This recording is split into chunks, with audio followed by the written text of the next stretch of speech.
Ontario Place are going through the city's development approval process. That includes a proposal for a sprawling private water park and spa. The Austrian company planning to build there is providing more details about it, but as Lorenda Redicop reports, one local group is demanding that Toronto look at other options. There's no question Ontario Place has seen better days and is in need of some change. This is the latest vision of what it'll turn into, a large glass-covered spa by the Austrian company Therma, with entry set to cost around $40 a person, plus public space, a boardwalk and a beach for swimming. The group that's been fighting this for years has concerns about the project. So we're standing on the site that would have a 5-story underground parking lot with like 2,100 spaces at an estimated taxpayer cost of $450 million. It feels this view is more accurate. We're putting a spa franchise on the West Island to take up the whole West Island, and really what we're talking about is the McDonald's of spas on our waterfront. It's set to cost hundreds of millions of dollars to the province.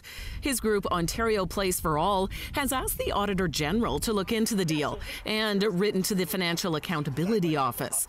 This is all going through development approvals with the city, with public consultations expected soon. Between now and a zoning reapplication, we're out there just making sure that whether it's cyclists or swimmers or others, that we're responsive to what they want to see down at Ontario Place on the West Island. They say they've also worked with the Mississaugas of the Credit for input. Those opposing it point to all the trees that will be cut down. Everything here, they say. They have another slide for that, all those red dots. They were just checked by an arborist, and the majority of them are in good condition.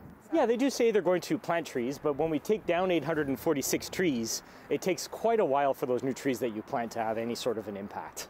The company involved says it's looking at this. But we're actually working to understand the value of those trees and to determine whether or not which of those trees can be saved and transplant and reused. And that's part of the ongoing schematic design process.